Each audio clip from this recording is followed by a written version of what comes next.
Lou is one of the best Running Man Championship contestants ever, and he has validated his excellence by winning a whole lot. He has won more individual matches than his fellow opponents during his stint in the 100th Running Man Championship. He also did it by leading and carrying his beloved Running Man team, particularly their victory over the overpowered DV7 and the Savage Charming Gold during the final stretch of the competition, and their sacrifices to defeat Ulcus in order to save the world. His stint during the Running Man survival in Old City was extraordinary, with legendary performances, as he also carried his team to defeat Akon. But before those victories, at what could have been its peak, came a valley so low, so surprising and embarrassing, that some wondered if he had ever got over it. You cannot truly appreciate Lou's glory without pluming the depths that preceded it. This is Lou's worst Running Man Championship game. Season 1, Episodes 9 to 10. Tree City. It is the second main solo game of the 100th Running Man Championship. Lou won the first main solo game just 2 games prior.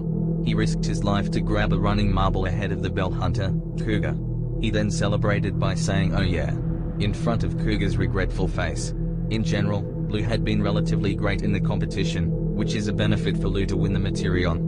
And if Lou would win back-to-back main solo games, he would have a higher chance of winning the competition with 1 minigame and 1 main solo game left before these contestants will play team matches. This solo game goes like this. Each contestant has a power ring attached on their watches that provides a unique superpower. But it sounds like the turbo level of your car if you put on the gas on it. So, your power level drains once you use the power assigned to you. Indeed, the winner of the game is the last man standing without his or her emblem tagged. And now, it's running time! At the beginning, Lou opened things up with a little surveillance with a little help from his buddy, Mr. Suitcase, by observing a confront between an alliance betwixt Cougar and Mio and a trio of Lonky, Popo, and Parla. He also saw a surprised Guy because of Cougar's huge paw print.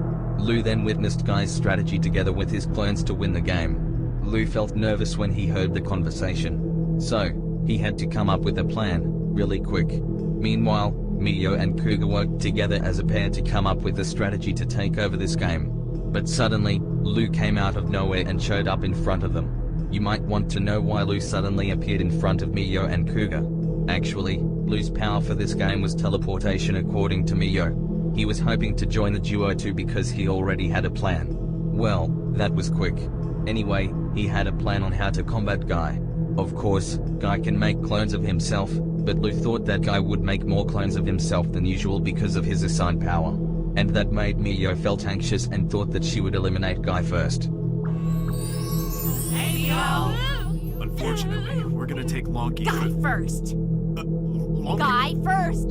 And so, the trio including Lou eventually fought against Guy and eliminated him. All of a sudden, Lonky used his power to eliminate someone out of the game. So, he chose Cougar, who had some beef history with him since the first time these two met. In fact, Lonky had the most powerful power in the game because he could eliminate his opponents out of the game, but there was a limit while Lou was still in good shape in the game. Clever. You would think the high-flying green grasshopper Lou could feast on his fellow Running Man opponents, either tall or short, but Popo made use of his power.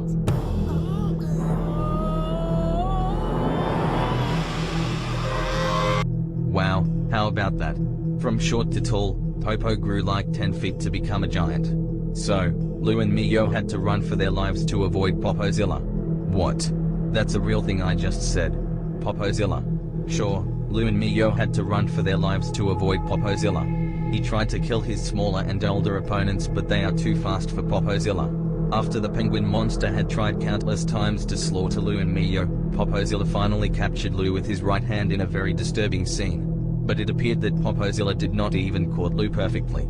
Out of nowhere once again with the use of his teleportation power, Lou created a big-time play in this game by tagging out Lonky.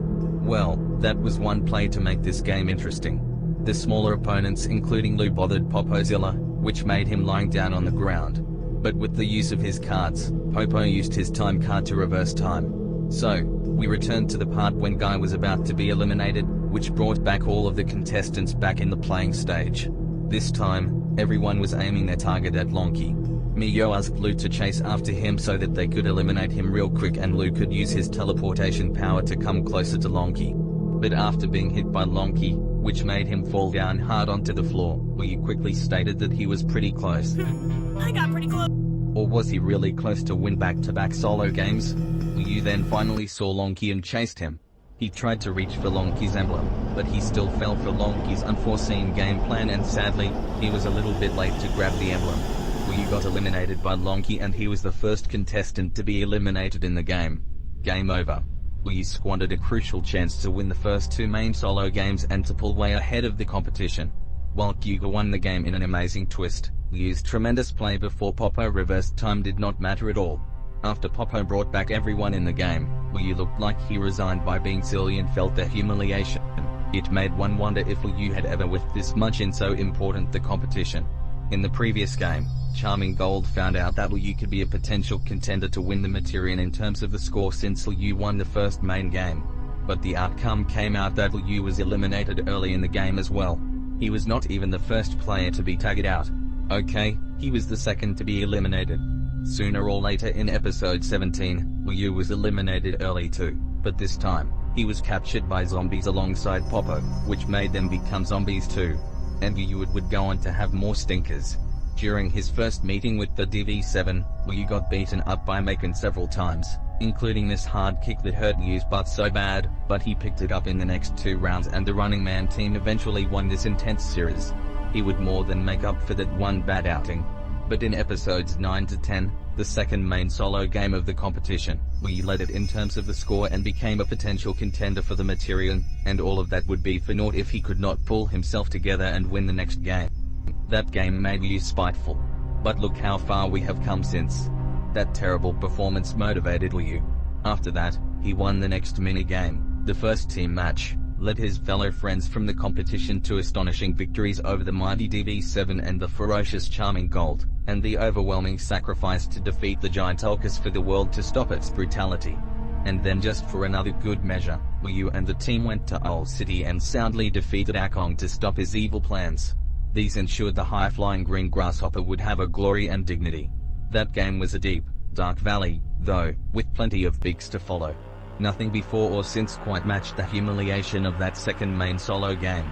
But at the time, this was no laughing matter for Yu. It was ghastly blend of passivity and excess. It was failure in the most critical of moments. It was, thankfully for Yu, not a sign of things to come in his journey. It was dismal performance of a great Running Man contestant that led to a dismal game. It was the worst.